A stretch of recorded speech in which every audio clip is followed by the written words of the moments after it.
Morning, Patrick. I gather there's an announcement this morning about the retirement of one of the absolute kennel stars.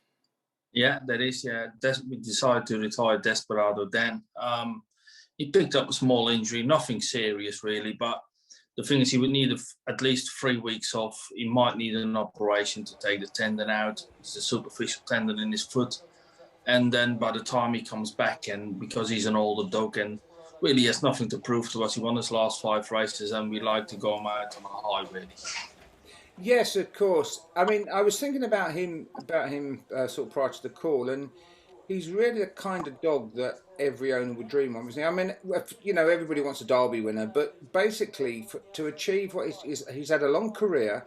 He's been extremely successful, great strike rate. He's run Category 1 and Category 2 races, and he's in over a long period of time. He's just brought everything that an owner could possibly want. So I imagine that Evan would be finding it very difficult to replace him.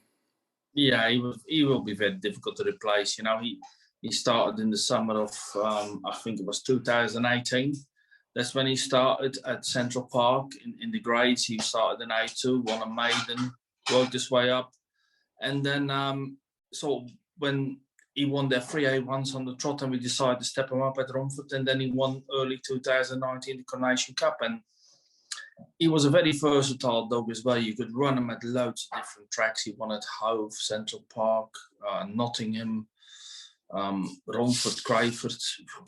I probably forgot a couple, but he ran sort of 6:30 was really a bit too far for him. Still, he won it, but 5:75, 5:40 were really his ideal distances. Yeah, and certainly around Romford, he's the last dog you wanted in track one on your inside, wasn't he?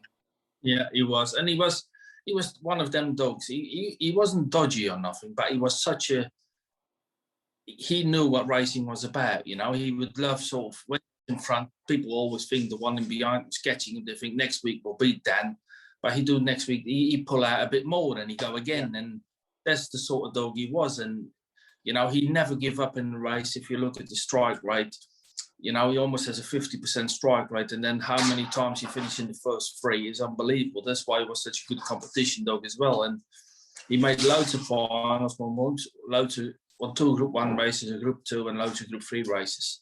And he won 2 rounds of the Derby as well at Nottingham. Yes, of course. I think I don't know, I've seen it in the past. You get those dogs that, should we say, look after themselves in terms of how much that they put in. They put in enough. They are the ones that tend to have these extended careers, aren't they? They do. Goldie's Hotspur was one of them. She ran till she was 5. Buckler's Alfie, he ran almost till he was 5. You know, this one ran till he was 4.5 now. You know, them dogs, they're very hard to get by. They put every week a performance in. They never really run a bad race. We have now really Lenson Whelan. You know, he's similar to really Desperado Dan. They're similar age.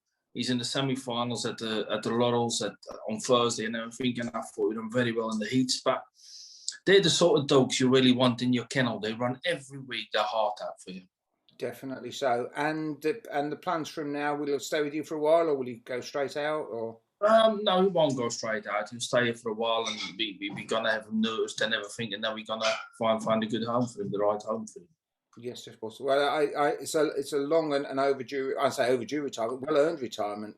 Yeah, and the thing is, it's Rhea's favourite dog, and she's really sad, really that I said, but Rhea, he goes out on a high and everything, and they're sort of part and parcel of greyhound racing, you know, because really it's like, you know, this year we had loads of dogs who sort of like Sea Glass Tiger, Desperado, Dan. You know, when you lose them sort of dogs, they've been here a long time and they served so well for us. And Goldie's Huddle was one of them, of course. And, you know, they're very difficult to replace. You know, we've got loads of good dogs, don't get me wrong, you know, but it's like you lose somebody from the family, really.